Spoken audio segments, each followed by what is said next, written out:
ਪਿਆਰੇ ਦਰਸ਼ਕੋ, ਪ੍ਰਭੂ ਯਿਸੂ ਮਸੀਹ ਜੀ ਦੇ ਮਿੱਠੇ ਨਾਮ ਵਿੱਚ ਤੁਹਾਡਾ ਸਭਨਾਂ ਦਾ ਸਵਾਗਤ ਹੈ। ਦੋਸਤੋ, ਜਿਵੇਂ ਕਿ ਤੁਸੀਂ ਜਾਣਦੇ ਹੀ ਹੋ ਕਿ ਅਸੀਂ ਆਤਮਿਕ ਯੁੱਧ ਦੇ ਵਿਸ਼ੇ ਉੱਤੇ ਪਰਮੇਸ਼ਵਰ ਦੇ ਦਾਸ ਡਾਕਟਰ ਡੇਵਿਡ ਯਰਮਾਇਆ ਦੇ ਨਾਲ ਲੜੀਵਾਰ ਅਧਿਐਨ ਕਰਦੇ ਆ ਰਹੇ ਹਾਂ।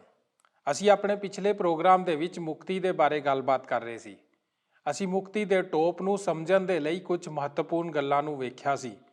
ਇਸ ਤੋਂ ਬਾਅਦ ਅਸੀਂ ਇਹ ਵੇਖ ਰਹੇ ਸੀ ਕਿ ਮੁਕਤੀ ਦੇ ਟੋਪ ਦੀ ਵਰਤੋਂ ਕਰਨ ਦੇ ਨਾਲ ਕੀ ਲਾਭ ਹੁੰਦਾ ਹੈ। ਸਾਨੂੰ ਮਸੀਹੀ ਹੋਣ ਦੇ ਨਾਤੇ ਮਾਨਸਿਕ ਖੇਤਰ ਦੇ ਵਿੱਚ ਆਪਣੇ ਆਪ ਨੂੰ ਤਿਆਰ ਕਰਨ ਦੇ ਲਈ ਇੰਨੀ ਜ਼ਰੂਰਤ ਕਿਉਂ ਹੈ?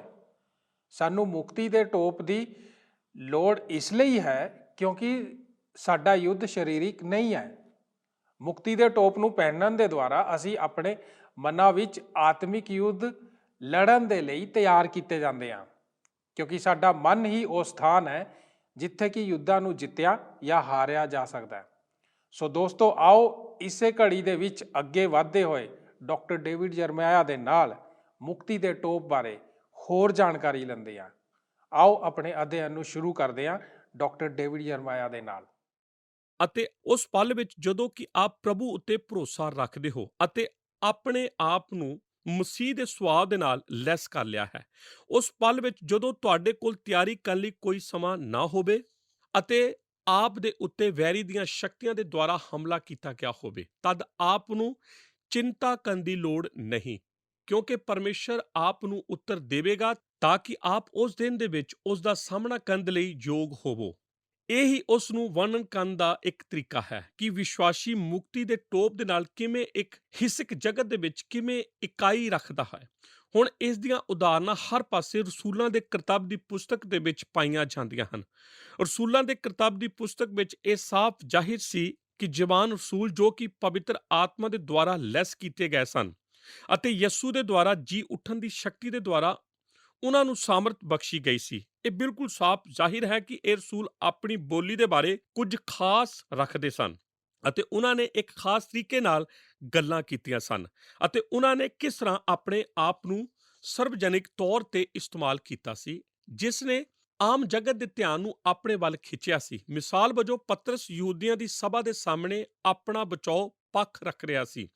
ਰਸੂਲਾਂ ਦੇ ਕਰਤੱਵ ਦੀ ਪੁਸਤਕ ਦੇ 4 ਅਧਿਆਇ ਵਿੱਚ ਇਸ ਤਰ੍ਹਾਂ ਆਖਿਆ ਗਿਆ ਹੈ ਕਿ ਯਹੂਦੀਆਂ ਦੀ ਸਭਾ ਨੇ ਇਹ ਜਾਣ ਲਿਆ ਕਿ ਰਸੂਲਾਂ ਬਿਨਾਂ ਸਿੱਖਿਆ ਪਾਏ ਹੋਏ ਸਨ ਅਤੇ ਅਣਜਾਣ ਸਨ ਅਤੇ ਉਹ ਉਸ ਦੀਆਂ ਗੱਲਾਂ ਤੋਂ ਹੈਰਾਨ ਹੋਏ ਸਨ। ਮੇਰੇ ਕੋਲ ਇਸ ਸਭ ਨੂੰ ਦੱਸਣ ਦਾ ਸਮਾਂ ਨਹੀਂ ਹੈ। ਇਸ ਦਾ ਅਰਥ ਇਹ ਨਹੀਂ ਹੁੰਦਾ ਕਿ ਉਹਨਾਂ ਨੇ ਕੋਈ ਸਿੱਖਿਆ ਨਹੀਂ ਸੀ ਪਾਈ ਅਤੇ ਉਹ ਅਣਜਾਣ ਸਨ, ਜਿਵੇਂ ਕਿ ਅਸੀਂ ਇਹਨਾਂ ਗੱਲਾਂ ਤੋਂ ਸਮਝਦੇ ਹਾਂ, ਪਰ ਇਸ ਦਾ ਸਰਲ ਅਰਥ ਅਸਲ ਵਿੱਚ ਹੁੰਦਾ ਹੈ ਕਿ ਜਦੋਂ ਉਹਨਾਂ ਨੇ ਰਸੂਲਾਂ ਦੀਆਂ ਗੱਲਾਂ ਨੂੰ ਸੁਣਿਆ ਜੋ ਉਹ ਬੁੱਧ ਨਾਲ ਬੋਲਦੇ ਸਨ, ਉਹ ਉਹਨਾਂ ਦੀ ਸਮਝ ਤੋਂ ਪਰੇ ਸੀ ਜੋ ਉਹਨਾਂ ਦਾ ਪਿਛੋਕੜ ਸੀ।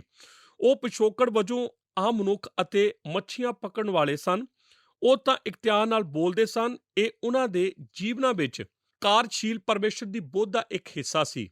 ਰਸੂਲਾਂ ਦੇ ਕਰਤੱਵ 5 ਅਧਿਆਇ ਉਸ ਦੀ 29 ਐਤ ਦੇ ਵਚਨ ਵਿੱਚ ਜਦੋਂ ਪਤਰਸ ਬੋਲ ਰਿਹਾ ਸੀ, ਬਾਈਬਲ ਬਾਣੀ ਆਖਦੀ ਹੈ ਕਿ ਉਹ ਜਿਨ੍ਹਾਂ ਨੇ ਉਸ ਦੀਆਂ ਗੱਲਾਂ ਨੂੰ ਸੁਣਿਆ ਉਹਨਾਂ ਦੇ ਦਿਲ ਚੀਰ ਗਏ ਸਨ ਉਸ ਦੇ ਉੱਤਰ ਦੇ ਦੁਆਰਾ ਅਤੇ ਉਹਨਾਂ ਨੇ ਮਸ਼ਵਰਾ ਕੀਤਾ ਕਿ ਉਹ ਉਸ ਨੂੰ ਕਿਵੇਂ ਕਤਲ ਕਰਨ। ਇੱਥੇ ਇੱਕ ਮਸ਼ਵਰਾ ਬੋਲ ਰਿਹਾ ਹੈ ਆਪਣੇ ਜ਼ਮਾਨੇ ਦੇ ਬੁੱਧੀਮਾਨ ਲੋਕਾਂ ਦੇ ਸਾਹਮਣੇ ਅਤੇ ਉਹ ਇਹ ਸਭ ਇਹੋ ਜਿਹੀ ਸ਼ਕਤੀ ਦੇ ਨਾਲ ਕਰ ਰਿਹਾ ਹੈ ਜਦੋਂ ਉਹ ਮਸੀਹ ਦੀ ਸਚਾਈ ਨੂੰ ਪੇਸ਼ ਕਰ ਰਿਹਾ ਹੈ ਕਿ ਉਸ ਨੇ ਉਹਨਾਂ ਲੋਕਾਂ ਦੇ ਦਿਲਾਂ ਨੂੰ ਡਰ ਦੇ ਨਾਲ ਭਰ ਦਿੱਤਾ ਸੀ ਅਤੇ ਇੱਕੋ ਇੱਕ ਤਰੀਕਾ ਜੋ ਇਸ ਮਨੁੱਖ ਦੇ ਨਾਲ ਨਿਪਟਣ ਬਾਰੇ ਜਾਣਦੇ ਸਨ, ਉਹ ਹੈ ਉਸ ਨੂੰ ਮਾਰ ਮੁਕਾਉਣ ਦੀ ਕੋਸ਼ਿਸ਼ ਕਰਨਾ।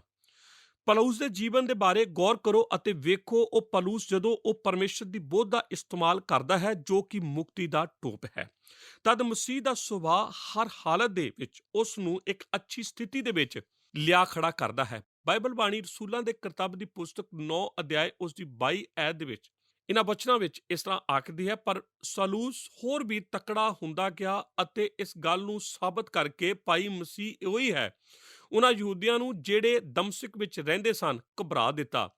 ਰਸੂਲਾਂ ਦੇ ਕਰਤੱਵ 9 ਅਧਿਆਇ ਉਸ ਦੀ 29 ਐਤ ਦੇ ਵਚਨਾਂ ਵਿੱਚ ਸਾਨੂੰ ਦੱਸਿਆ ਗਿਆ ਕਿ ਯਰੂਸ਼ਲਮ ਵਿੱਚ ਯਹੂਦੀਆਂ ਦੀ ਸਭਾ ਦੇ ਸਾਹਮਣੇ ਉਹ ਪ੍ਰਭੂ ਯਿਸੂ ਮਸੀਹ ਦੇ ਨਾਮ ਤੇ ਨਿਰਤੜ ਵਚਨ ਕਰਦਾ ਸੀ ਅਤੇ ਯੂਨਾਨੀ ਯਹੂਦੀਆਂ ਨਾਲ ਗੱਲਾਂ ਅਤੇ ਬਹਿਸ ਕਰਦਾ ਸੀ, ਪਰ ਉਹਨਾਂ ਨੇ ਉਸ ਤੇ ਮਾਰ ਸੁੱਟਣ ਨੂੰ ਲੱਕ ਬੰਦਾ। ਰਸੂਲਾਂ ਦੇ ਕਰਤੱਵ 22 ਅਧਿਆਇ ਵਿੱਚ ਅਸੀਂ ਪੜ੍ਹਦੇ ਹਾਂ ਕਿ ਉਸ ਨੇ ਯਰੂਸ਼ਲਮ ਵਿੱਚ ਹੁੱਲੜ ਮਚਾਉਣ ਵਾਲੀ ਭੀੜ ਦੇ ਸਾਹਮਣੇ ਆਪਣਾ ਬਚਾਓ ਪੱਖ ਰੱਖਿਆ ਸੀ। ਫਿਰ ਰਸੂਲਾਂ ਦੇ ਕਰਤੱਵ ਉਸ ਦੇ 23 ਅਧਿਆਏ ਵਿੱਚ ਪੜ੍ਹਦੇ ਹਾਂ ਕਿ ਉਸ ਨੇ ਯਹੂਦੀਆਂ ਦੀ ਮਹਾਸਭਾ ਦੇ ਸਾਹਮਣੇ ਆਪਣਾ ਬਚਾਓ ਕੀਤਾ। ਉਸ ਤੋਂ ਬਾਅਦ ਰਸੂਲਾਂ ਦੇ ਕਰਤੱਵ 25 ਅਧਿਆਏ ਉਸ ਨੇ ਫੈਲਕਿਸ ਸਾਹਮਣੇ ਆਪਣਾ ਬਚਾਓ ਪੱਖ ਰੱਖਿਆ ਸੀ। ਰਸੂਲਾਂ ਦੇ ਕਰਤੱਵ 25 ਅਧਿਆਏ ਉਸ ਨੇ ਫਿਸਤੁਸ ਦੇ ਸਾਹਮਣੇ ਬਚਾਓ ਕੀਤਾ।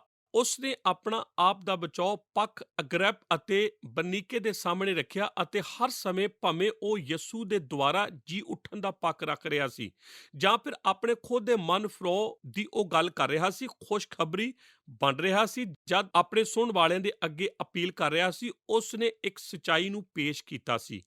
ਉਹ ਇਹ ਸੀ ਕਿ ਉਸ ਦੇ ਸੰਚਾਰ ਵਿੱਚ ਕੁਝ ਇਹੋ ਜਿਹਾ ਸੀ ਜੋ ਉਸ ਦੀ ਆਪਣੀ ਪ੍ਰਭਾਵਿਕ ਯੋਗਤਾ ਤੋਂ ਵੱਧ ਕੇ ਸੀ।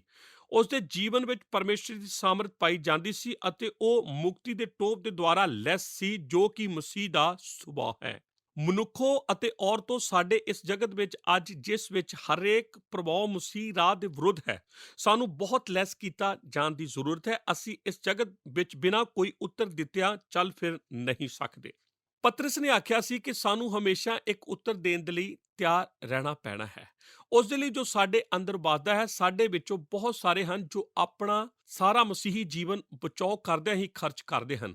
ਉਹ ਤਾਂ ਹਮੇਸ਼ਾ ਉਹਨਾਂ ਗੱਲਾਂ ਤੋਂ ਭੱਜਦੇ ਰਹਿੰਦੇ ਹਨ ਜੋ ਲੋਕ ਆਖਦੇ ਹਨ, ਕਿਉਂਕਿ ਅਸੀਂ ਆਪਣੇ ਆਪ ਨੂੰ ਸੱਚਾਈ ਦੇ ਨਾਲ ਲੈਸ ਨਹੀਂ ਕੀਤਾ ਹੈ, ਜਿਸ ਦੇ ਦੁਆਰਾ ਅਸੀਂ ਇਸ ਜਗਤ ਦੇ ਵਿੱਚ ਇੱਕ ਅਜਿਹੇ ਬਚਾਓ ਪੱਖ ਰੱਖ ਸਕਦੇ ਹਾਂ ਜੋ ਕਿ ਇੱਕ ਇਹੋ ਜਿਹਾ ਜਗਤ ਹੈ ਜੋ ਮਸੀਹ ਨੂੰ ਨਹੀਂ ਜਾਣਦਾ ਅਤੇ ਇਸ ਸੱਚਾਈ ਨੂੰ ਗਲੇ ਨਹੀਂ ਲਗਾਉਂਦਾ। ਇਸ ਤਰ੍ਹਾਂ ਸਾਨੂੰ ਇਸ ਮੁਕਤੀ ਦੇ ਟੋਪ ਦੀ ਜ਼ਰੂਰਤ ਹੈ ਅਤੇ ਇਸ ਦਾ ਇਸਤੇਮਾਲ ਖੁਸ਼ਖਬਰੀ ਦੇ ਬਚਾਓ ਪੱਖ ਵਜੋਂ ਇੱਕ ਹਿੱਸਕ ਜਗਤ ਵਿੱਚ ਕਰਦੇ ਹਾਂ। ਪਰ ਮੈਂ ਸੋਚਦਾ ਹਾਂ ਕਿ ਆਪ ਵਿੱਚੋਂ ਕੁਝ ਕੁ ਇਹ ਬਹੁਤ ਹੀ ਪਰੇਸ਼ਾਨ ਕਰਨ ਵਾਲਾ ਹੈ। ਆਪ ਆਖਦੇ ਹੋ, ਪਾਸਵਾਨ, ਮੈਂ ਇਸ ਅਖਾੜੇ ਵਿੱਚ ਨਹੀਂ ਹਾਂ, ਮੈਨੂੰ ਮੇਰੇ ਵਿਸ਼ਵਾਸ ਦਾ ਬਚਾਓ ਕਰਨ ਲਈ ਨਾ ਆਖੋ, ਮੈਂ ਤਾਂ ਚੁੱਪ ਰਹਿਣ ਵਾਲੇ ਬਹੁਮਤ ਵਿੱਚ ਹਾਂ। ਇਹ ਸੱਚ ਹੋ ਸਕਦਾ ਹੈ, ਭਾਵੇਂ ਇਹ ਇਸ ਤਰ੍ਹਾਂ ਨਹੀਂ ਹੋਣਾ ਚਾਹੀਦਾ। ਐੜਾ ਭਾਗ ਮਨ ਅਤੇ ਦਿਲ ਦੇ ਕਿਲਿਆਂ ਨੂੰ ਢਾਉਣਾ ਇੱਕ ਤਰੀਕਾ ਹੈ ਜਿਸ ਦੇ ਅਨੁਸਾਰ ਅਸੀਂ ਮੁਕਤੀ ਦੇ ਟੋਪ ਦਾ ਇਸਤੇਮਾਲ ਕਰਦੇ ਹਾਂ। ਫਿਰ ਵੀ ਉਹ ਇੱਥੇ ਪਾਏ ਜਾਣ ਵਾਲੇ ਹਰੇਕ ਵਿਅਕਤੀ ਦੇ ਉੱਤੇ ਅਸਰ ਪਾਉਂਦਾ ਹੈ। ਮੈਂ ਚਾਹੁੰਦਾ ਹਾਂ ਕਿ ਆਪ ਮੇਰੇ ਨਾਲ ਦੂਸਰੇ ਕਰੰਥੀਆਂ ਦੀ ਪੱਤਰੀ 10 ਅਧਿਆਏ ਉਸ ਦੀਆਂ 5 ਤੋਂ 6 ਐਤਾਂ ਦੇ ਵਚਨਾਂ ਨੂੰ ਕੱਢੋ। ਅਸੀਂ ਜਲਦੀ ਹੀ ਇਸ ਵਚਨ ਦੇ ਭਾਗ ਕੋਲ ਆਉਣ ਵਾਲੇ ਹਾਂ ਅਤੇ ਅੱਜ ਹੀ ਉਹ ਪਲ ਹੈ ਜਦੋਂ ਸੰਖੇਪ ਵਿੱਚ ਇਸ ਬਾਰੇ ਗੱਲ ਕਰਨੀ ਜ਼ਰੂਰੀ ਹੈ। ਜੇਕਰ ਇਹ ਸੱਚ ਹੈ ਕਿ ਵਿਸ਼ਵਾਸੀ ਦਾ ਜੋ ਯੁੱਧ ਹੈ ਉਸ ਮਨ ਖੇਤਰ ਵਿੱਚ ਹੁੰਦਾ ਹੈ ਔਰ ਲੜਿਆ ਜਾਂਦਾ ਹੈ, ਤਦ ਅੱਜ ਸਾਨੂੰ ਆਪਣੇ ਆਪ ਨੂੰ ਜ਼ਰੂਰ ਕੁਝ ਸਵਾਲ ਕਰਨੇ ਪੈਣੇ ਹਨ ਜੋ ਕਿ ਯੁੱਧ ਦੇ ਬਾਰੇ ਹਨ ਅਤੇ ਇਹ ਕਿਵੇਂ ਲੜਿਆ ਜਾਂਦਾ ਹੈ ਅਤੇ ਉਹ ਕਿਹੜੀਆਂ ਸ਼ਕਤੀਆਂ ਹਨ ਜੋ ਇਸ ਵਿੱਚ ਸ਼ਾਮਲ ਹਨ। ਦੂਸਰੀ ਕਰੰਥੀਆਂ ਦੀ ਪੱਤਰੀ 10 ਅਧਿਆਏ 4 ਤੋਂ 6 ਐਤਾਂ ਦੇ ਵਚਨ ਵਿੱਚ ਕੁਝ ਸਚਾਈ ਜੋ ਕਿ ਬਹੁਤ ਹੀ ਮਹੱਤਵਪੂਰਨ ਹੈ, ਜਿਸ ਦਾ ਸੰਖੇਪ ਵਿਸ਼ਵਾਸੀ ਦੇ ਸ਼ਸਤਰ ਵਸਤਰ ਦੀ ਗੱਲਬਾਤ ਨਾਲ ਜੁੜਿਆ ਹੋਇਆ ਹੈ।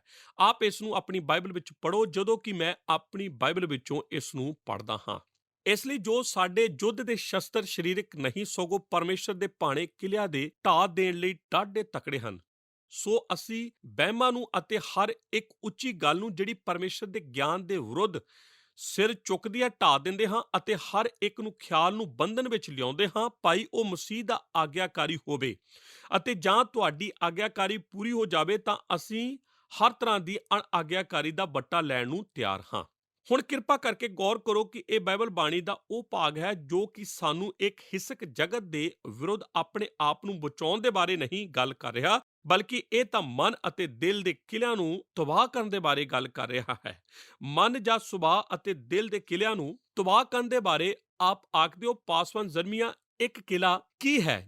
ਜੀ ਹਾਂ, ਕਿਲੇ ਦੇ ਲਈ ਜੋ ਸ਼ਬਦ ਹੈ ਉਹ ਯੂਨਾਨੀ ਭਾਸ਼ਾ ਵਿੱਚ ਇੱਕ ਫੌਜ ਨਾਲ ਜੁੜਿਆ ਸ਼ਬਦ ਹੈ ਜੋ ਕਿ ਇੱਕ ਕਿਲੇ ਸ਼ਬਦ ਦੇ ਨਾਲ ਸਮਰਥ ਸ਼ਬਦ ਹੈ। ਇੱਕ ਕਿਲਾ ਇੱਕ ਕਲਪਨਾ ਹੈ ਜੋ ਕਿ ਇੱਕ ਕਿਰਿਆਵਾਚਕ ਸ਼ਬਦ ਸੀ, ਉਸੇ ਮੂਲ ਲਿਆ ਗਿਆ ਹੈ ਜਿਸ ਦਾ ਅਰਥ ਹੁੰਦਾ ਹੈ ਫਿਰ ਬਣਾਉਣਾ।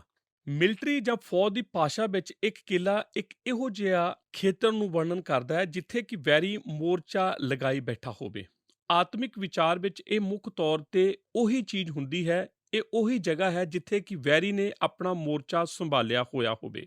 ਹੁਣ ਇੱਕ ਪਲ ਲਈ ਰੁਕੋ ਅਤੇ ਮੇਰੇ ਨਾਲ ਇਸ ਸਚਾਈ ਬਾਰੇ ਸੋਚੋ ਜੋ ਸ਼ੈਤਾਨ ਹੈ ਉਹ ਜ਼ਿਆਦਾਤਰ ਰੂਹ ਅਤੇ ਜਾਨ ਅਤੇ ਮਨ ਦੇ ਖੇਤਰ ਦੇ ਵਿੱਚ ਕਾਰਜਸ਼ੀਲ ਹੁੰਦਾ ਹੈ। ਮੈਂ ਪਹਿਲਾਂ ਹੀ ਆਖਿਆ ਸੀ ਕਿ ਸ਼ੈਤਾਨ ਜੋ ਹੈ ਉਹ ਸਾਡੇ ਜੀਵਨਾਂ ਦੇ ਵਿੱਚ ਅਕਸਰ ਸਾਡੇ ਮਨਾਂ ਦੇ ਰਾਹੀਂ ਪ੍ਰਵੇਸ਼ ਕਰਦਾ ਹੈ। ਇਹ ਕਿਉਂ ਹੈ? ਕਿ ਇਹ ਜਗਤ ਉਹਨਾਂ ਲੋਕਾਂ ਦੇ ਵਿੱਚ ਲੀਨ ਨਹੀਂ ਹੈ ਜੋ ਕਿ ਸਰੀਰ ਦੇ ਦੁਆਰਾ ਚਲਾਏ ਜਾਂਦੇ ਹਨ, ਪਰ ਜੋ ਸ਼ੈਤਾਨ ਹੈ ਉਹ ਸਾਨੂੰ ਨਾਸ਼ ਕਰਨਾ ਚਾਹੁੰਦਾ ਹੈ ਅਤੇ ਸਾਡੇ ਸਾਰਿਆਂ ਦੇ ਜੀਵਨਾਂ ਵਿੱਚ ਉਹ ਇੱਕ ਕਮਜ਼ੋਰੀ ਦਾ ਖੇਤਰ ਪਾਉਣ ਦੀ ਭਾਲ ਵਿੱਚ ਰਹੇਗਾ, ਜਿੱਥੇ ਉਹ ਇੱਕ ਕਿਲੇ ਨੂੰ ਉਸਾਰ ਸਕੇ ਅਤੇ ਆਪਣੇ ਆਪ ਨੂੰ ਸਾਡੇ ਜੀਵਨ ਦੇ ਉਸ ਭਾਗ ਵਿੱਚ ਮੋਰਚਾ ਬਣਾ ਸਕੇ, ਤਾਂ ਕਿ ਕਿਸੇ ਵੀ ਸਮੇਂ ਜਦੋਂ ਵੀ ਉਹ ਚਾਹੇ ਉਹ ਸਾਡੇ ਜੀਵਨ ਦੇ ਇਸ ਖੇਤਰ ਵਿੱਚ ਪ੍ਰਵੇਸ਼ ਕਰ ਸਕੇ ਅਤੇ ਸਾਡੇ ਮਸੀਹੀ ਜੀਵਨ ਵਿੱਚ ਸਾਡੇ ਲਈ ਮੁਸੀਬਤ ਖੜੀ ਕਰ ਸਕੇ। ਮੈਂ ਸੱਚਮੁੱਚ ਬਹੁਤ ਸਾਰੇ ਮਸੀਹੀ ਲੋਕਾਂ ਨੂੰ ਮਸ਼ਵਰਾ ਦੇ ਚੁੱਕਾ ਹਾਂ ਜੋ ਕਿ ਕਿਸੇ ਨਾ ਕਿਸੇ ਤਰੀਕੇ ਨਾਲ ਇਹ ਇਕਰਾਰ ਕਰ ਚੁੱਕੇ ਹਨ ਕਿ ਇਹ ਤਾਂ ਬਿਲਕੁਲ ਸੱਚ ਹੈ ਕਿ ਸ਼ੈਤਾਨ ਉਹ ਦੁਸ਼ਟ ਉਹਨਾਂ ਦੇ ਜੀਵਨਾਂ ਵਿੱਚ ਇੱਕ ਕਿਲਾ ਉਸਾਰ ਦਿੱਤਾ ਹੈ, ਜਿਸ ਨੇ ਉਹਨਾਂ ਨੂੰ ਯਿਸੂ ਮਸੀਹ ਵਿੱਚ ਸੰਪੂਰਨ ਫਤਿਹ ਦੇ ਆਨੰਦ ਨੂੰ ਜਾਣਨ ਤੋਂ ਰੋਕੀ ਰੱਖਿਆ ਹੈ। ਮੈਂ ਇਸ ਹਫ਼ਤੇ ਇੱਕ ਲੇਖ ਪੜ੍ਹ ਰਿਹਾ ਸੀ ਜੋ ਕਿ ਇੱਕ ਮਨੋਵਿਗਿਆਨੀ ਦੇ ਦੁਆਰਾ ਲਿਖਿਆ ਗਿਆ ਸੀ, ਜਿਸ ਨੇ ਆਖਿਆ ਸੀ ਕਿ ਇਹ ਬਹੁਤ ਹੀ ਸੰਭਵ ਹੈ, ਭਾਵੇਂ ਮੈਂ ਇਹ ਨਹੀਂ ਜਾਣਦਾ ਕਿ ਇਹ ਸੱਚ ਹੈ। ਉਸ ਨੇ ਆਖਿਆ ਸੀ ਕਿ ਇਹ ਸੰਭਵ ਹੈ ਕਿ ਜੋ ਕਿਲੇ ਜਾਂ ਮੋਰਚੇ ਸਨ ਜਾਂ ਫਿਰ ਕਮਜ਼ੋਰੀਆਂ ਉਹ ਇੱਕ ਮਸੀਹੀ ਵਿਅਕਤੀ ਦੇ ਜੀਵਨ ਵਿੱਚ ਵੱਡੀ ਸ਼ਕਤੀ ਰੱਖਦੀਆਂ ਹਨ। ਇੱਕ ਕਿਤਾਬ ਜੋ ਕਿ ਮੈਂ ਹੁਣੇ ਪੜ੍ਹੀ ਸੀ, ਮੈਂ ਕੁਝ ਚਿਰ ਪਹਿਲਾਂ ਪੜ੍ਹਿਆ ਸੀ, ਜੋ ਕਿ ਮੈਨੂੰ ਕਿਸੇ ਦੇ ਦੁਆਰਾ ਦਿੱਤੀ ਗਈ ਸੀ, ਜੋ ਕਿ ਮੇਰੇ ਲਾਗੇ ਵੱਸਦਾ ਹੈ। ਉਹ ਇੱਕ ਇਹੋ ਜਿਹੇ ਵਿਅਕਤੀ ਦੇ ਦੁਆਰਾ ਲਿਖੀ ਗਈ ਸੀ ਜੋ ਕਿ ਉਸ ਦੇ ਗੁਆਂਢੀ ਸੀ। ਇਸ ਕਿਤਾਬ ਦਾ ਨਾਮ ਹੈ ਬਿਹਤਰ ਹੋਣ ਲਈ ਮੈਨੂੰ ਇੰਨਾ ਵਕਤ ਕਿਉਂ ਲੱਗਦਾ ਹੈ। ਇਹ ਕਿਤਾਬ ਮਸੀਹੀ ਜੀਵਨ ਦੀ ਉન્નਤੀ ਬਾਰੇ ਹੈ ਅਤੇ ਕਿਉਂ ਇਹ ਇੰਨਾ ਕਠਿਨ ਹੈ ਅਤੇ ਕਿਉਂ ਜਦੋਂ ਅਸੀਂ ਬਚਾਏ ਜਾਂਦੇ ਹਾਂ। ਜਦੋਂ ਅਸੀਂ ਯਿਸੂ ਉੱਤੇ ਆਪਣੇ ਮੁਕਤੀਦਾਤਾ ਵਜੋਂ ਵਿਸ਼ਵਾਸ ਕਰ ਲੈਂਦੇ ਹਾਂ, ਤਦ ਉਸੇ ਵਕਤ ਪਵਿੱਤਰਤਾਈ ਨੂੰ ਅਸੀਂ ਕਿਉਂ ਨਹੀਂ ਪਾ ਲੈਂਦੇ। ਇਹ ਮਨੁੱਖ ਮਸੀਹੀ ਉન્નਤੀ ਦੇ ਬਾਰੇ ਲਿਖ ਰਿਹਾ ਹੈ ਅਤੇ ਉਸ ਦਾ ਪਿਛੋਕੜ ਫੌਜ ਤੋਂ ਹੈ। ਉਸ ਨੇ ਇਸ ਵਿਧੀ ਨੂੰ ਯੁੱਧ ਵਿੱਚੋਂ ਲਿਆ ਹੈ, ਜਿਸ ਦੇ ਅਨੁਸਾਰ ਇੱਕ ਫੌਜੀ ਯੁੱਧ ਵਿੱਚ ਕਿਸੇ ਟਾਪੂ ਉੱਤੇ ਕਬਜ਼ਾ ਕੀਤਾ ਜਾਂਦਾ।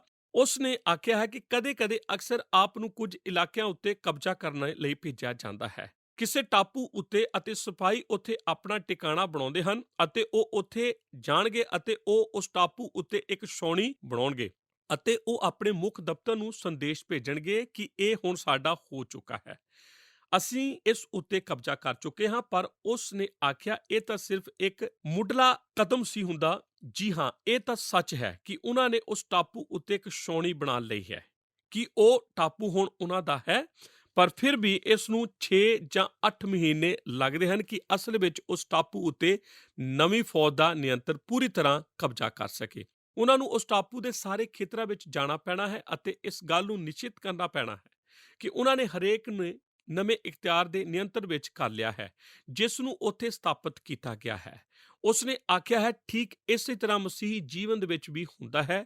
ਜਦੋਂ ਅਸੀਂ ਯਿਸੂ ਮਸੀਹ ਨੂੰ ਆਪਣੇ ਮੁਕਤੀਦਾਤਾ ਵਜੋਂ ਕਬੂਲ ਕਰਦੇ ਹਾਂ, ਤਦ ਉਸੇ ਵਕਤ ਆਪ ਆਪਣੇ ਜੀਵਨ ਦੇ ਹਰ ਖੇਤਰ ਵਿੱਚ ਸੰਪੂਰਨ ਜਵਾਬਦੇਹੀ ਨਹੀਂ ਪਾ ਲੈਂਦੇ, ਕਿਉਂਕਿ ਤੁਹਾਡਾ ਸੰਪੂਰਨ ਜੀਵਨ ਉਸ ਦੇ ਇਖਤਿਆਰ ਦੇ ਅਧੀਨ ਨਹੀਂ ਹੁੰਦਾ।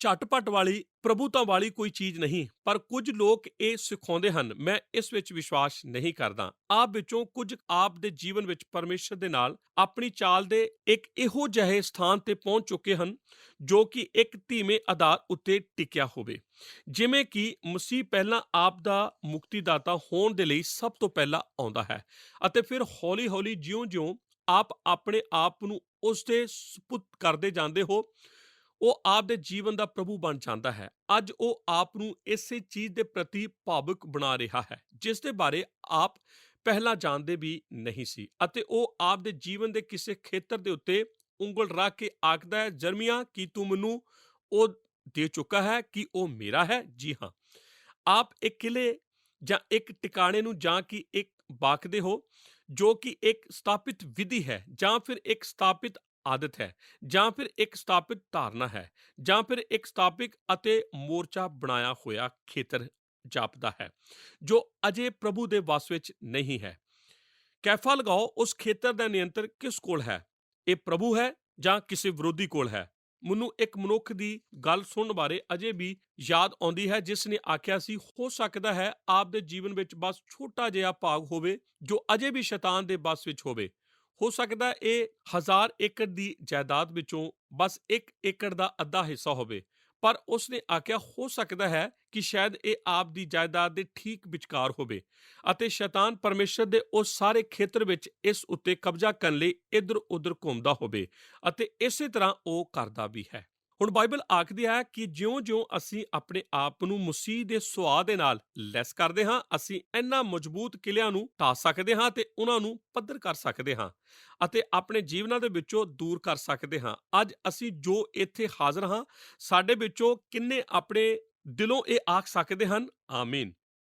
ਮੈਂ ਇਹ ਕਰਨਾ ਪਸੰਦ ਕਰਾਂਗਾ। ਮੇਰੇ ਜੀਵਨ ਦੇ ਵਿੱਚ ਇੱਕ ਇਹੋ ਜਿਹਾ ਖੇਤਰ ਹੈ ਜੋ ਕਿ ਮੈਨੂੰ ਪਰੇਸ਼ਾਨ ਕਰ ਰਿਹਾ ਹੈ। ਮੈਂ ਚਾਹੁੰਦਾ ਹਾਂ ਕਿ ਪਰਮੇਸ਼ਰ ਇਸ ਨੂੰ ਆਪਣੇ ਅਧੀਨ ਕਰੇ, ਪਰ ਇਸ ਤਰ੍ਹਾਂ ਜਾਪਦਾ ਹੈ ਕਿ ਉਹ ਤਾਂ ਬਸ ਕਦੇ ਵੀ ਇਸ ਉੱਤੇ ਆਪਣਾ ਕਬਜ਼ਾ ਨਹੀਂ ਕਰ ਰਿਹਾ। ਅੱਗੇ ਅਸੀਂ ਆਤਮਾ ਦੀ ਤਲਵਾਰ ਦੇ ਬਾਰੇ ਗੱਲ ਕਰਨ ਜਾ ਰਹੇ ਹਾਂ, ਜੋ ਕਿ ਸ਼ਬਦ ਹੈ। ਪਰਮੇਸ਼ਰ ਦਾ ਸ਼ਬਦ, ਯੂਨਾਨੀ ਭਾਸ਼ਾ ਦਾ ਸ਼ਬਦ ਰੇਮਾ, ਉਹ ਲੋਗਸ ਨਹੀਂ ਹੈ, ਜਿਵੇਂ ਕਿ ਅਸੀਂ ਪਹਿਲਾਂ ਵੇਖ ਚੁੱਕੇ ਹਾਂ। ਲੋਗਸ ਲਿਖਿਆ ਹੋਇਆ ਵਚਨ ਹੈ, ਰੇਮਾ ਜੋ ਹੈ ਇਹ ਪਰਮੇਸ਼ਰ ਦੀ ਬਾਣੀ ਹੈ, ਜੋ ਕਿ ਪਰਮੇਸ਼ਰ ਦੇ ਲਿਖੇ ਹੋਏ ਵਚਨ ਦੇ ਵਿੱਚੋਂ ਨਿਕਲਦੀ ਹੈ। ਇਹ ਪਰਮੇਸ਼ਰ ਦੀ ਬਾਣੀ ਹੈ ਜੋ ਕਿ ਇੱਕ ਖਾਸ ਸਥਿਤੀ ਦੇ ਉੱਤੇ ਇਸ ਦਾ ਅਨੁਭਵ ਅਤੇ ਇਸ ਦੀ ਸੱਚਾਈ ਦੇ ਉੱਤੇ ਲਾਗੂ ਹੁੰਦੀ ਹੈ। ਇਸ ਦਾ ਅਰਥ ਇਹ ਹੈ, ਇਹ ਪਰਮੇਸ਼ਰ ਦੀ ਬਾਣੀ ਹੈ ਜੋ ਸਾਡੇ ਲਈ ਲਿਖੀ ਗਈ ਹੈ। ਇਹ ਸਮੂਹਿਕ ਤੌਰ ਤੇ ਸਾਡੇ ਲਈ ਹੈ। ਇਸ ਨੂੰ ਲਿਖਿਆ ਨਹੀਂ ਜਾਣਾ। ਅਸੀਂ ਕਿਸੇ ਨਵੇਂ ਪ੍ਰਕਾਸ਼ ਦੀ ਇੰਤਜ਼ਾਰ ਨਹੀਂ ਕਰ ਰਹੇ। ਜੋ ਕੁਝ ਵੀ ਪਰਮੇਸ਼ਰ ਨੇ ਸਾਨੂੰ ਆਖਣਾ ਚਾਹਿਆ ਸੀ, ਉਸ ਨੇ ਇਹ ਸਭ ਸਾਨੂੰ ਠੀਕ ਇੱਥੇ ਦੇ ਦਿੱਤਾ ਹੈ। ਇਸ ਕਿਤਾਬ ਦੇ ਵਿੱਚੋਂ ਜਿਉਂ-ਜਿਉਂ ਅਸੀਂ ਇਸ ਦਾ ਅਧਿਐਨ ਕਰਦੇ ਹਾਂ, ਪਰਮੇਸ਼ਰ ਸਾਡੇ ਹੁਣ ਦੇ ਵਿਅਕਤੀਗਤ ਅਨੁਭਵਾਂ ਵਿੱਚ ਸੱਚਾਈ ਨੂੰ ਲਿਆਉਂਦਾ ਹੈ। ਭਾਵੇਂ ਇਹ ਹਮੇਸ਼ਾ ਪਰਮੇਸ਼ਰ ਦੀ ਬਾਣੀ ਹੈ, ਪਰ ਇਹ ਪਰਮੇਸ਼ਰ ਦੇ ਵਚਨ ਸਾਡੇ ਲਈ ਇੱਕ ਖਾਸ ਸਥਿਤੀ ਦੇ ਵਿੱਚ ਬਣਦਾ ਹੈ। ਉਹ ਵਚਨ ਜੋ ਕਿ ਸਾਨੂੰ ਲੋਗੋ ਦੇ ਵਿੱਚੋਂ ਦਿੱਤਾ ਗਿਆ ਹੈ, ਜੋ ਕਿ ਸਾਡੀ ਖੁਦ ਦੀ ਸਥਿਤੀ ਦੇ ਉੱਤੇ ਲਾਗੂ ਕੀਤਾ ਜਾਂਦਾ ਹੈ, ਜਿਸ ਦਾ ਅਨੁਭਵ ਅਸੀਂ ਕਰਦੇ ਹਾਂ। ਇਹੋ ਹੀ ਪਰਮੇਸ਼ਰ ਦਾ ਰੇਮਾ ਹੈ, ਪਰਮੇਸ਼ਰ ਦਾ ਸਾਡੇ ਲਈ ਇੱਕ ਖਾਸ ਸੱਚਾਈ। ਮੈਂ ਤੁਹਾਨੂੰ ਅੱਜ ਇਹ ਆਖਣ ਦੀ ਖੁਆਇਸ਼ ਰੱਖਦਾ ਹਾਂ ਕਿ ਪਰਮੇਸ਼ਰ ਕੋਲ ਇੱਕ ਰੇਮਾ, ਇੱਕ ਖਾਸ ਸੱਚਾਈ ਤੁਹਾਡੇ ਕਿਲੇ ਦੇ ਲਈ ਹੈ। ਇਹ ਭਾਵੇਂ ਕੁਝ ਵੀ ਹੋਵੇ, ਪਰਮੇਸ਼ਰ ਦੀ ਬਾਣੀ ਵਿੱਚ ਸੱਚਾਈ ਹੈ ਜੋ ਉਸਨੇ ਸਾਨੂੰ ਹਰੇਕ ਚੀਜ਼ ਉੱਤੇ ਫਤਿਹ ਪਾਉਣ ਦੇ ਲਈ ਬਖਸ਼ੀ ਹੈ, ਜੋ ਮਸੀਹ ਤੋਂ ਵੱਧ ਕੇ ਸਾਡੇ ਜੀਵਨ ਵਿੱਚ ਬਸੇਗੀ।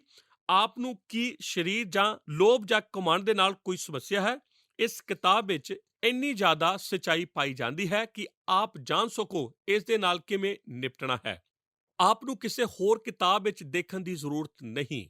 ਹੋ ਸਕਦਾ ਹੈ ਕਿ ਆਪ ਨੂੰ ਹੋਰ ਕਿਸੇ ਕਿਤਾਬ ਨੂੰ ਪੜ੍ਹਨਾ ਨਾ ਆਉਂਦਾ ਹੋਵੇ, ਬਲਕਿ ਸਿਰਫ ਸ਼ਬਦਕੋਸ਼ ਨੂੰ ਉੱਥੇ ਹੀ ਆਰੰਭ ਕਰੋ। ਸ਼ਬਦਕੋਸ਼ ਦੇ ਵਿੱਚ ਜਾਓ ਅਤੇ ਪਰਮੇਸ਼ਰ ਦੀ ਸੱਚਾਈ ਨੂੰ ਆਪਣੇ ਕਿਲੇ ਦੇ ਸੰਬੰਧ ਵਿੱਚ ਲੱਭਣ ਪਾਲੋ ਆਪਣੇ ਕਿਲੇ ਲਈ, ਅਤੇ ਫਿਰ ਇਸ ਨੂੰ ਮੂੰਹ ਜ਼ਬਾਨੀ ਯਾਦ ਕਰਨ ਦੇ ਲਈ ਸਮਰਪਿਤ ਹੋਵੋ। ਅਤੇ ਫਿਰ ਜਿਉਂ-ਜਿਉਂ ਆਪ ਇਸ ਨੂੰ ਯਾਦ ਕਰਦੇ ਜਾਂਦੇ ਹੋ, ਇਸ ਨੂੰ ਪਰਮੇਸ਼ਰ ਦੇ ਪ੍ਰਤੀ ਸਮਰਪਿਤ ਕਰੋ, ਅਤੇ ਜਿਉਂ-ਜਿਉਂ ਆਪ ਇਸ ਨੂੰ ਯਾਦ ਕਰਦੇ ਹੋ ਅਤੇ ਪਰਮੇਸ਼ਰ ਦੇ ਲਈ ਸਮਰਪਿਤ ਕਰਦੇ ਹੋ, ਉਸ ਕਿਲੇ ਨੂੰ ਪਰਮੇਸ਼ਰ ਦੇ ਅੱਗੇ ਸਮਰਪਿਤ ਕਰੋ। ਉਸ ਕਿਲੇ ਨੂੰ ਪਰਮੇਸ਼ਰ ਦੇ ਸਨਮੁਖ ਅਤੇ ਮਸੀਹ ਦੇ ਸੁਆਹ ਨੂੰ, ਜੋ ਕਿ ਮੁਕਤੀ ਦਾ ਟੋਪ ਹੈ, ਉਸ ਨੂੰ ਆਪ ਲਈ ਉਸ ਆਪ ਦੇ ਜੀਵਨ ਵਿੱਚ ਪਾਈ ਜਾਣ ਵਾਲੀ ਕਮਜ਼ੋਰੀ ਉੱਤੇ ਫਤਿਹਮੰਦ ਹੋਣਾ ਆਰੰਭ ਹੋਣ ਦਿਓ। ਸਾਨੂੰ ਇਸ ਉੱਤੇ ਕਬਜ਼ਾ ਕਰਨਾ ਪੈਣਾ ਹੈ। ਸਾਨੂੰ ਇਸ ਨੂੰ ਅਪਣਾਉਣਾ ਪੈਣਾ ਹੈ।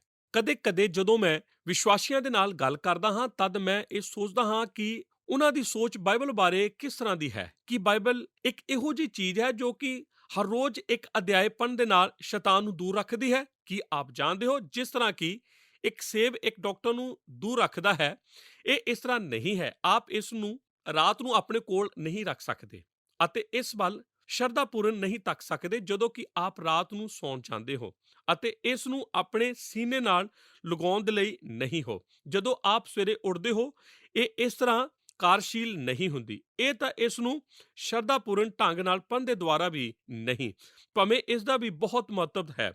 ਪਰਮੇਸ਼ਰ ਦੀ ਬਾਣੀ ਨੂੰ ਸ਼ਰਧਾਪੂਰਨ ਪੜ੍ਹਨਾ ਬਹੁਤ ਹੀ ਅਦਭੁਤ ਹੈ। ਇਹ ਇੱਕ ਮਹਾਨ ਦਿਲਾਸਾ ਹੈ। ਪਰ ਹੇ ਲੋਕੋ, ਜੇਕਰ ਪਰਮੇਸ਼ਰ ਦੇ ਲਿਖੇ ਹੋਏ ਵਚਨ ਦੇ ਵਿੱਚੋਂ ਆਪ ਪਰਮੇਸ਼ਰ ਦੀ ਬਾਣੀ ਨੂੰ ਆਪਣੇ ਲਈ ਪ੍ਰਾਪਤ ਕਰਨ ਜਾ ਰਹੇ ਹੋ, ਤਦ ਆਪ ਨੂੰ ਇਸ ਦੇ ਵਿੱਚ ਜੁੜਨਾ ਪੈਣਾ ਹੈ, ਇਸ ਦਾ ਅਧਿਐਨ ਕਰਨਾ ਪੈਣਾ ਹੈ ਅਤੇ ਇਸ ਦੀਆਂ ਸੱਚਾਈਆਂ ਨੂੰ ਸਿੱਖਣਾ ਹੈ, ਅਤੇ ਆਪਣੇ ਦਿਲ ਨੂੰ, ਆਪਣੇ ਜੀਵਨ ਨੂੰ, ਆਪਣੀ ਯਾਦਾਸ਼ਤ ਨੂੰ ਉਸ ਦੇ ਪ੍ਰਤੀ ਸਮਰਪਿਤ ਕਰਨਾ ਹੈ, ਤਾਂ ਕਿ ਇਹ ਆਪ ਦੇ ਜੀਵਨ ਵਿੱਚ ਪਾਏ ਜਾਣ ਵਾਲੇ ਉਹਨਾਂ ਕਿਲਿਆਂ ਉੱਤੇ ਧਾਵਾ ਬੋਲ ਸਕੇ, ਜਿੱਥੇ ਕਿ ਸ਼ੈਤਾਨ ਨੇ ਪਹਿਲਾਂ ਹੀ ਇੱਕ ਅੱਡਾ ਬਣਾਇਆ ਹੋਇਆ ਹੈ। ਮੈਂ ਸੋਚਦਾ ਹਾਂ ਕਿ ਇਹ ਸਭ ਨੂੰ ਅਪਣਾਉਣਾ ਬਹੁਤ ਹੀ ਜ਼ਰੂਰੀ ਹੈ। ਜਦੋਂ ਕਿ ਅਸੀਂ ਅੱਜ ਸਮਾਪਤੀ ਦੇ ਲਾਗੇ ਪਹੁੰਚ ਚੁੱਕੇ ਹਾਂ। ਮੈਂ ਇੱਕ ਤਜਵੀਜ਼ ਆਪ ਨੂੰ ਦੇਣੀ ਚਾਹਾਂਗਾ, ਇੱਕ ਇਹੋ ਜਿਹੇ ਢੰਗ ਦੇ ਬਾਰੇ ਜਿਸ ਦੇ ਅਨੁਸਾਰ ਇੱਕ ਮਨੁੱਖ ਇਸ ਸਚਾਈ ਨੂੰ ਆਪਣੇ ਲਈ ਅਪਣਾਉਣ। ਇਹ ਮਨੁੱਖ ਮੇਰਾ ਇੱਕ ਮਨਪਾਊ ਲੇਖਕ ਹੈ ਜੋ ਕਿ ਇੱਕ ਸਰਦਨ ਬਸੀਤ ਕਲੀਸਿਆ ਦੇ ਨਾਲ ਜੁੜਿਆ ਹੋਇਆ ਹੈ। ਉਹ ਇੱਕ ਮਹਾਨ ਮਨੁੱਖ ਹੈ। ਉਸ ਨੇ ਕੁਝ ਮਹੱਤਵਪੂਰਨ ਵਿਸ਼ਿਆਂ ਉੱਤੇ ਬਹੁਤ ਕੁਝ ਲਿਖਿਆ ਹੈ। ਉਸ ਦਾ ਨਾਮ ਹੈ ਜੈਕ। ਉਹ ਇੱਕ ਮਹਾਨ ਵਕਤਾ ਅਤੇ ਇੱਕ ਮਹਾਨ ਲੇਖਕ ਹੈ। ਜਦੋਂ ਉਹ ਪ੍ਰਭੂ ਦੇ ਸ਼ਸਤਰ ਵਸਤਰ ਦੇ ਬਾਰੇ ਲਿਖਦਾ ਹੈ, ਉਹ ਤਰਜੀਬ ਦਿੰਦਾ ਹੈ ਕਿ ਜਦੋਂ ਅਸੀਂ ਇਸ ਨੂੰ ਪਹਿਨਦੇ ਹਾਂ ਤਦ ਸਾਨੂੰ ਸੱਚਮੁੱਚ ਇਸ ਨੂੰ ਪਹਿਨਣ ਦੀ ਜ਼ਰੂਰਤ ਹੈ। ਉਹ ਇਸ ਬਾਰੇ ਗੱਲ ਕਰਦਾ ਹੈ ਕਿ ਉਹ ਕਿਸ ਤਰ੍ਹਾਂ ਹਰ ਰੋਜ਼ ਇਸ ਸ਼ਸਤਰ ਵਸਤਰ ਨੂੰ ਪਹਿਨਦਾ ਹੈ। ਮੈਂ ਚਾਹੁੰਦਾ ਹਾਂ ਕਿ ਆਪ ਆਪਣੀਆਂ ਬਾਈਬਲਾਂ ਨੂੰ ਇਫਸੀਆਂ ਦੀ ਪੁਸਤਕ ਉਸ ਦੇ 6 ਅਧਿਆਇ ਵਿੱਚੋਂ ਖੋਲੋ।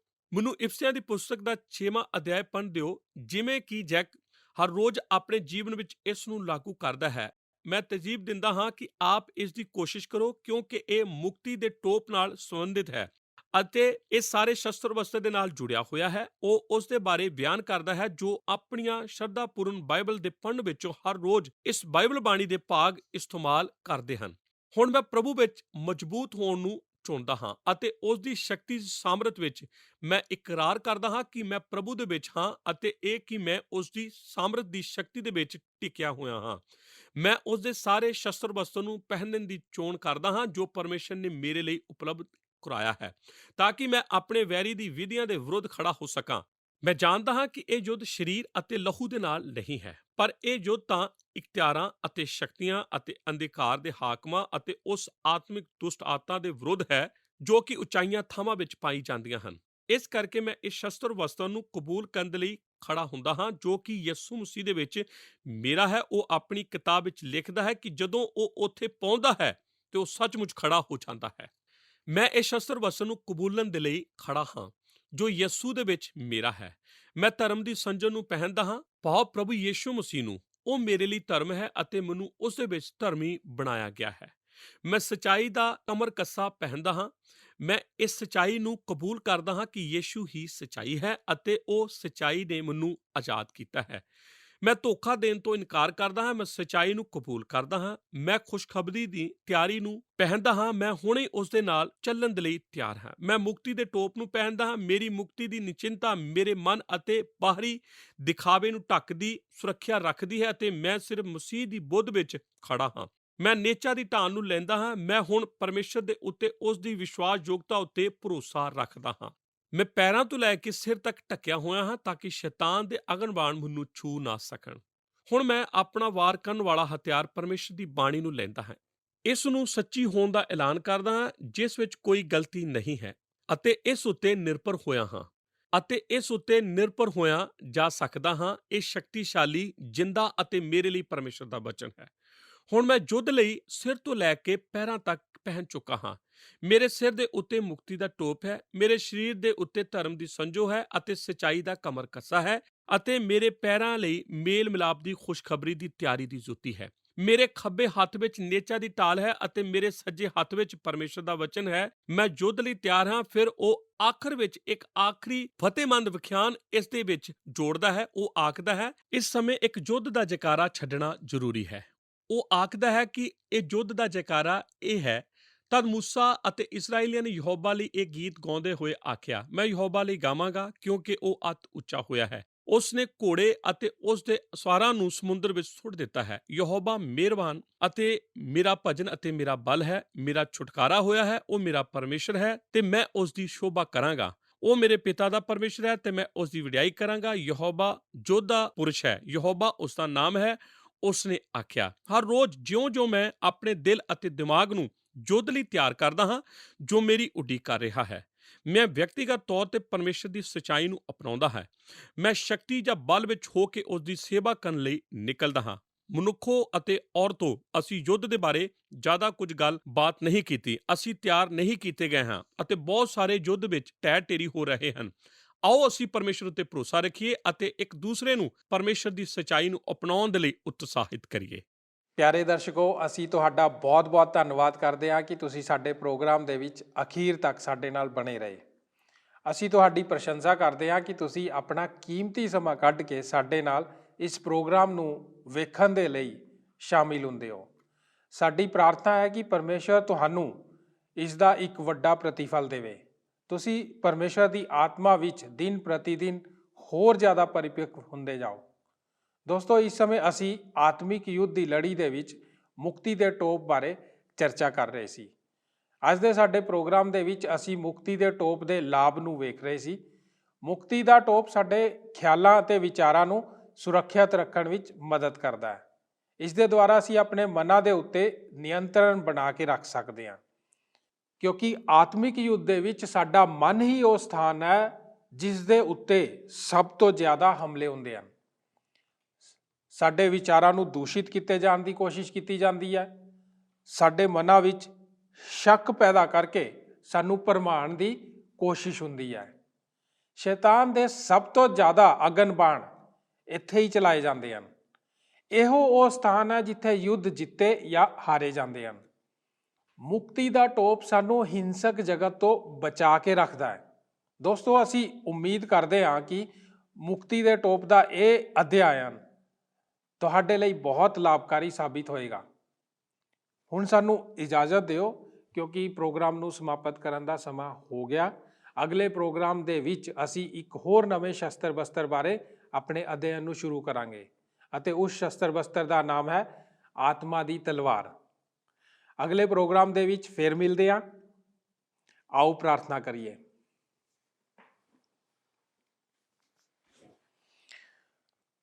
ਸਾਡੇ ਮਹਾਨ ਸਾਮਰਥੀ ਪਰਮੇਸ਼ਵਰ ਪ੍ਰਭੂ ਯਿਸੂ ਮਸੀਹ ਜੀ ਦੇ ਨਾਂ 'ਚ ਤੁਹਾਡਾ ਧੰਨਵਾਦ ਕਰਦੇ ਹਾਂ ਪ੍ਰਭੂ, ਕਿ ਤੁਸੀਂ ਸਾਡੇ ਉੱਤੇ ਦਇਆ ਕੀਤੀ ਔਰ ਅੱਜ ਇੱਕ ਹੋਰ ਨਵੇਂ ਵਚਨ ਦੇ ਦੁਆਰਾ, ਉਸ ਦੇ ਨਵੇਂ ਪ੍ਰਕਾਸ਼ਨ ਦੇ ਦੁਆਰਾ ਤੁਸੀਂ ਸਾਨੂੰ ਆਪਣੇ ਵਚਨ ਦੇ ਵਿੱਚ ਪਰਿਪੱਕ ਕੀਤਾ।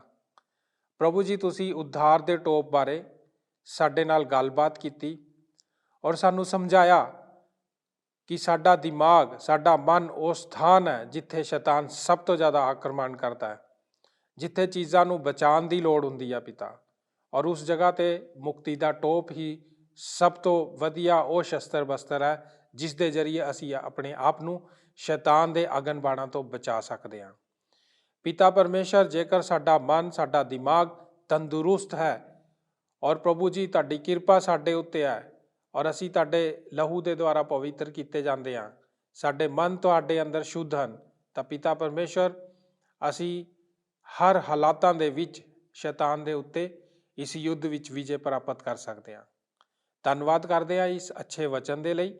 ਸਾਨੂੰ ਸਾਰਿਆਂ ਨੂੰ ਯਿਸੂ ਮਸੀਹ ਦੇ ਨਾਮ 'ਚ ਬਰਕਤ ਦਿਓ। ਇਸ ਪ੍ਰਾਰਥਨਾ ਨੂੰ ਪ੍ਰਭੂ ਯਿਸੂ ਮਸੀਹ ਜੀ ਦੇ ਨਾਮ 'ਚ ਮੰਗਦੇ ਹਾਂ। ਆਮੀਨ। ਜੈ ਮਸੀਹ ਦੀ। ਕੀ ਤੁਹਾਨੂੰ ਇਹ ਪ੍ਰੋਗਰਾਮ ਪਸੰਦ ਆਇਆ? ਹੁਣੇ ਸਾਨੂੰ ਇੱਕ ਮਿਸ ਕਾਲ ਦਿਓ ਤੇ ਤੁਸੀਂ ਅਗਲੇ ਜੇਤੂ ਹੋ ਸਕਦੇ ਹੋ।